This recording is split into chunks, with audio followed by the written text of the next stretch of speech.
నమస్తే, నేను అంకిత. Big Boss 8లో ఇప్పుడు 4th వీక్ ఎలిమినేషన్లో ఎవరున్నారు అంటే ఇప్పుడు చూసుకున్నట్లయితే పృథ్వీ అలాగే సోనియా అయితే మనకు కనిపిస్తున్నారు.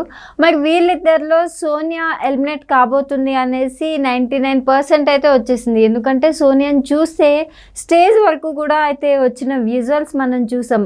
కానీ మేబీ ఇక్కడ ట్విస్ట్ ఉంటుంది అని కూడా నాగార్జున సార్ చాలాసార్లు చెప్పారు. మరి సోనియా స్టేజ్ వరకు వచ్చి కూడా మళ్ళీ ఇప్పుడు సీక్రెట్ రూమ్కి వెళ్ళబోతుందేమో, ఇదొక సస్పెన్స్ ఏమో, ఇదొక ట్విస్ట్ ఏమో బిగ్ బాస్ 8లో అనేసి అంటున్నారు.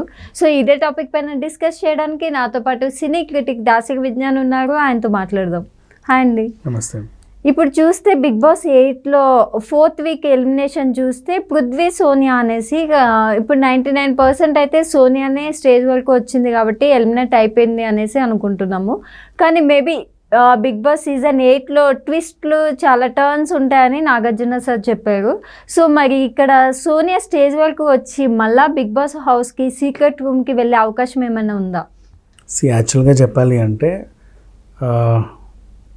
ఓటింగ్స్ ప్రకారంగా సోనియా ఎలిమినేట్ అయ్యింది.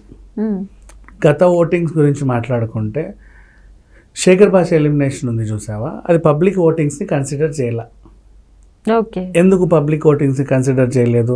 హౌస్ మేట్స్ అందరినీ నిలబెట్టి మీకు నచ్చినోడు ఉంచుకో, నచ్చినోడు బయటికి గెంటేసి అని చెప్పారు. వాళ్ళు కూడా అదే పని చేశారు. వీడి నచ్చాడు, వీడు నచ్చలేదని చెప్పి దండం పెట్టి చెప్పారు. బాగానే ఉంది అక్కడ వరకు. విషయం ఏంటంటే నీకు నచ్చినోడిని గెంటే అంటే నువ్వు సోమవారమే గెంటేసేయి, బయటికి డోర్ తీసి పంపించేయి. నువ్వు నామినేషన్ చేసిన తర్వాత జనాలు చూసుకుంటారు. వాళ్ళు ఓట్లేసి శుక్రవారం రాత్రి ఓటింగ్ లైన్స్ ముగిసేంత వరకు కష్టపడి ఓట్లేసుకుని శనివారం మళ్ళీ నువ్వు హౌజోళ్ళు రండి మీకు నచ్చినోడిని బయటికి గెంటండి అంటే మళ్ళీ వీళ్ళు ఓట్లేయడం ఎందుకు? నెక్స్ట్ ఈమెవరు ఒకసారి మన విష్ణుప్రియ నామినేషన్లోకి వచ్చింది. ఏది ఈవిడ పెట్టింది, యష్మి. నీకు పవర్ ఇస్తున్నాను, ఎవరినన్నా స్వాప్ చేయమంటే ప్రేరణ వెనక్కి తీసుకొస్తున్నా, విష్ణు నామినేట్ చేస్తున్నా అన్నావు. అప్పటిదాకా నామినేషన్లోని ఒక అమ్మాయిని నామినేట్ చేసావు. సరే, నీకంటే ఒక రీజన్ ఏడ్చింది. ఏంటి, మేము పలానా టాస్క్లో ఓడిపోతే మీరు పగలబడి నవ్వారు, నాకు అది నచ్చలేదు అని చెప్పావు. Okay, done. ఇక్కడ విషయానికి వస్తే ప్రేరణను ఎందుకు సేవ్ చేసావు నువ్వు? అంటే ప్రేరణని నామినేట్ చేసిన సీత నామినేషన్కి వాల్యూ లేదా? ఆమెకు కూడా ఒక వ్యాలిడ్ పాయింట్ ఉంటుందిగా. సో అది తప్పు మళ్ళీ చేసేది.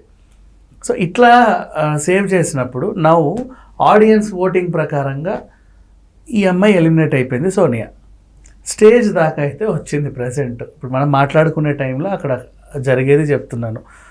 తర్వాత ఈవిడ బజ్కి వచ్చింది అనుకో, ఓకే 100% ఎలిమినేటెడ్ అని అనుకుంటాం. బజ్కి రాకుండా కాసేపు అయింది, అక్కడ ఎపిసోడ్ ముగిసింది అంటే సీక్రెట్ రూమ్కి వెళ్ళే అవకాశం ఉంటుంది. సీక్రెట్ రూమ్లో ఎలా పెడతారు మరి ఆడియన్స్ అందరూ ఓటేసిన తర్వాత అంటే బిగ్ బాస్ గెస్ట్లని కాపాడుకోవాలి అంటే ఏమైనా చేసుకోవచ్చు, వాళ్ళ చేతుల్లో ఉంటుంది. ఇప్పుడు అప్పుడెప్పుడో ముంబై కానీ ఏదో మీళ్ళే బిగ్ బాస్ ఇల్లు ఎన్నిసార్లు రా అన్నట్టు ఓపెన్గా గేట్లను ఓపెన్ చేసి ఎన్ని సీజన్లకు పిలుచుకున్నారు ఆమెని. ఇప్పుడు బయట నుంచి వైల్డ్ కార్డ్ ఎంట్రీస్ వస్తాయి అని చెప్పారు కదా, మొత్తం ఒక డజన్. ఆ డజన్లో ఎంతమందిని అంటే అంతమందిని మీరు విరమించుకోవచ్చు అంటే వాళ్ళ ప్రయత్నం మేరకు 3 విరమించుకున్నారు. మిగతా 9 మంది అయితే లైన్లో ఉన్నారు, నేను వస్తా అని.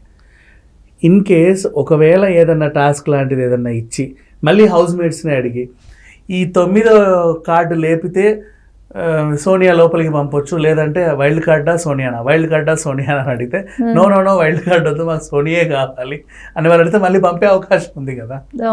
అంటే నువ్వు అన్ని హౌస్ మేట్స్ని అడుగుతున్నావు, ఎవరిని పంపాలి ఎవరిని పంపొద్దు అనేది. మీకు నచ్చిన వాళ్ళని ఉంచుకోండిరా, మీకు నచ్చిన వాళ్ళని గెంటేయండి అని చెప్పేస్తున్నావు. మరి ఆడియన్స్ ఓట్ వేయడం ఎందుకు అర్థం కాలేదు. అండ్ ఇక్కడ ఛాన్సెస్ కూడా ఉన్నాయి కదా, సోనియా బయటకు వెళ్ళిపోయే అవకాశం కూడా ఉంది. ఎందుకంటే వైల్డ్ కార్డ్ ఎంట్రీ ద్వారా ఇంతమందిని తీసుకొస్తున్నప్పుడు కొత్త వాళ్ళని ఇవ్వచ్చు కదా.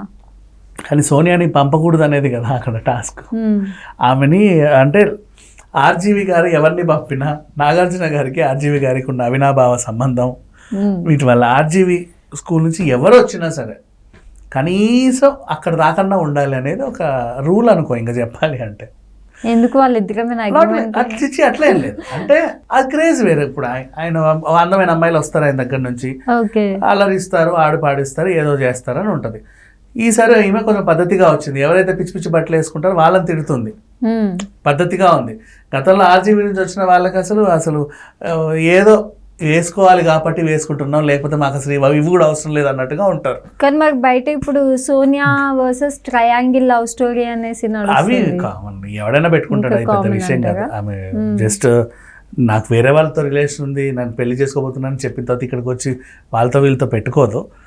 బట్ అట్లా పోర్ట్రే చేస్తారు అంతే, అది పెద్ద విషయం కాదు. టీఆర్పీ స్టంట్ అది అంతే. సో ఇక్కడ అసలు విషయంలోకి వస్తే ఈ అమ్మాయి పద్ధతిగా వచ్చింది ఆర్జీవి స్కూల్ నుంచి. సో జనాలకి నచ్చల.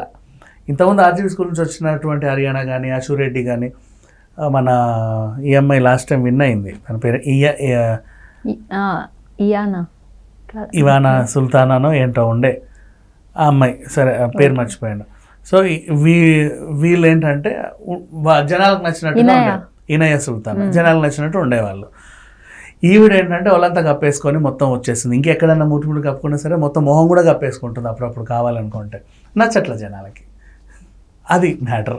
ఆర్జీ స్కూల్ నుంచి వస్తే ఏదో షోలో కెమెరా ముందు కనిపిస్తాం కాబట్టి కొద్దో గొప్ప వేసుకున్నావా లేదా అన్నట్టు ఉండాలి, అంతేగాని అంటే ఆ గ్లామర్నెస్ వాళ్ళు ఎక్స్పెక్ట్ చేస్తారు. పద్ధతిగా ఉంటే గెంటేస్తారు. ఈ మేబీ సోనియాకి ఇది ఒక మైనస్ అయిందని అనుకోవచ్చేమో. అండ్ ఇక పర్ఫార్మెన్స్ విషయానికి వస్తే ఫస్ట్ డే నుంచి లాస్ట్ డే వరకు ఆ పిల్ల అరుస్తూనే ఉంది. ఫస్ట్ 3 days చూసినా సరే సోనియా గొంతులే వినబడ్డాయి, ఇంకా మిగతా వాళ్ళ గొంతులు లేవు. ఒకనొక సిచ్యువేషన్లో ఆమె నామినేట్ చేయాలన్నా కూడా భయపడే రేంజ్కి వెళ్ళారు. ఎందుకంటే నువ్వు వేసిన నామినేషన్ డిబేట్లో కూడా ఆ పిల్లే గెలుస్తుంది, మరి అయినా నువ్వు ఎందుకు నామినేట్ చేస్తావు, నా ఇష్టం నేను వేసుకుంటాను వెళ్ళిపోతున్నారు. విష్ణుప్రియ తగ్గింది, ప్రేరణ తగ్గింది, అందరూ తగ్గారు. మిగతా మీద ఎగిరెగిరి పడే వాళ్ళందరూ కూడా సోనియాతో పెట్టుకుంటే ఖచ్చితంగా మేము ఓడిపోతామని తెలిసే ఓడిపోయి ఆ పిల్ల కూడా లా చదివే వచ్చింది. సో పాయింట్ దొరికిందా అంటే గట్టిగా నెగ్గేంతవరకు మాట్లాడుతూనే ఉంటుంది ఆ పైన. సో ఇట్లా ఓవరాల్గా ఆడియన్స్ ఓట్స్ ప్రకారంగా అయితే ఈ అమ్మాయి వెళ్ళిపోవాలి చెప్పాలి అనుకుంటే.